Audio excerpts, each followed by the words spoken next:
하늘에는 별을 따다주겠다는 회사도 있겠지만 그것은 현실적으로 불가능하지 않습니까? 장하다 현대건설은 프랜카드까지 걸어줄 정도로 만족도가 굉장히 높았다고 저는 생각을 하고 있습니다. 이런 사례는 일반적인 그 아파트에서 별로 보기 드문 굉장히 특수한 사례라고 볼 수가 있겠습니다.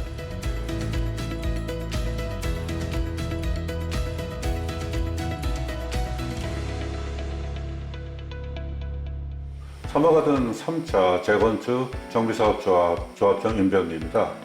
당초 저희 아파트는 440세대의 중형 아파트로서 반포가 알다시피 주거 선호 지역이지 않습니까? 그 중에서도 중심지에 위치하고 있고 신세계백화점, 강남백화점이라든지 생활 근린시설, 그다음에 그 고속버스 터미널들, 근린시설이 인접해 있고 세화여고 등 명문 학교라든지 여러 가지 그 교통 환경이라든지 주거 환경이 빼어난 위치적인 지역에 위치하고 있습니다. 다만 위치적인 조건으로서는 이제 지형차가 15m 되다 보니 굉장히 불리한 조건이었는데 현대건설은 어제 설계를 편식을 다 제대로 다 풀었다고 생각하고 있고 반포의 랜드마크 아파트로서 자부할 수 있다고 생각을 하고 있습니다.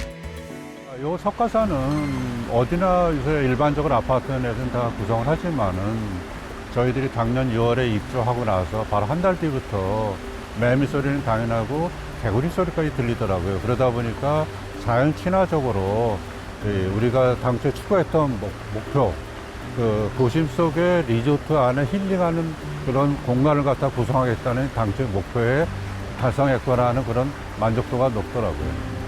예를 들어서 일종 필로티 같은 것은 보통 일반 아파트에서는 자전거 적치대로만 사용하고 주거 공간으로밖에 안 되는데 저희들은 필로티 천장을 최대한 높이고 동출입구를 갖다가 조적 구간을 갖다 통유리창으로 교체를 갖고서 개방감을 확보하고 특히 조경구가 연계해 갖고서 지금 충분히 쉴 수 있는 쉼터 공간을 확보하기 위해서 저희들이 굉장히 노력했습니다. 아파트가 사는 공간이 아니라 생활을 즐길 수 있는 웰라이프 공간으로서의 최대한 목적을 갖다가 달성했다는 데 저는 굉장히 만족감을 느끼고 있습니다.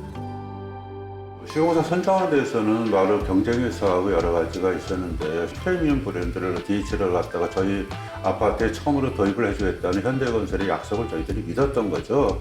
그리고 특화 아이템을 제시해준 그 여러 가지 아이템에 대해서 저희들이 기대가 많았었고 초대형 그 비정형 곡선 문주가 있습니다. 실제로 설계와 실제로 시공하는 데 구현하기 위해서 현대건설이 엄청난 노력을 했었고 이 획일된 아파트 형상에서 벗어나고자 아파트 외벽에 웨이버를 갖다가 전체적으로 구성을 했고 거기에 맞춰 소소한 예지만은 지상의 체육시설이라든지 키즈스테이션도 유선형으로 만들면서 하나의 일관된 컨셉을 만들기 위해서 저희들이 굉장히 노력을 했습니다.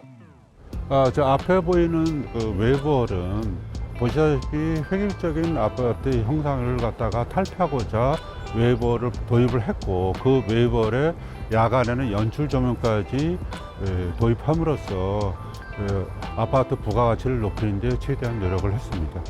여러분들 알다시피 현대건설은 그 대한민국의 탑 5대 메이저 회사 중에 하나로서 탑 클래스에 있는 회사입니다. 역사도 길고 기술력도 상당히 있는 회사로 그래서 저희들이 현대건설에 대한 기술력이라든지 여러 가지 그 믿음성과 특히 요새 같은 세상에 자금력 상당히 중요하다 보니 그런 거에 대해서 상당히 믿고서 현대건설에 대한 회사에 대한 상당히 그 기대를 갖다 많이 했었고 지금 중공에서 입주하다 보니까 그 기대를 대부분 충족을 해서 입주민들 모두가 만족감을 느끼고 있는 걸로 알고 있습니다. 운영하는 데서 가장 힘든 건 어떤 것은 100% 사람들이 만족할 수 있는 방법이 없어요. 왜냐하면 그리고 너무 이 조합원의 구성 요건이 다양하다 보니까 그 사람의 니드가 너무 다양하다 보니 그걸 갖다 100% 만족시킬 수 있는 방법은 전체적으로 없습니다. 보통 재건축 시작하면 최소한 10년 이상 걸린다고 그러는데 물론 저희 아파트도 일부 조합 내부 사정에서 약간 착공이 늦었습니다만은 2018년도 5월달에 착공한 이래 현대건설과 긴밀한 소통을 해서 모든 면을 최대한 빨리 진행을 했었고 저희 조합에서는 그 피트니스 센터라든지 사우나 시설이라는 것을 모든 최고에 대한 고급화 시킴으로써 가치 있는 아파트를 만들기 위해서 매주 시행되는 공정회를 매주 참석을 하면서 현대건설과 긴밀하게 소통을 하면서 이 시공사의 문제점이라든지 설계사의 문제점을 갖다가 많은 토요일을 거쳐 갖고서 해결을 했고요. 시공사인 현대건설과 조합 간에 긴밀한 소통하고 원하는 협의를 해서 최대한도로 만족할 시점 내에 준공을 했고 이 시점까지 왔다고 볼 수가 있겠습니다.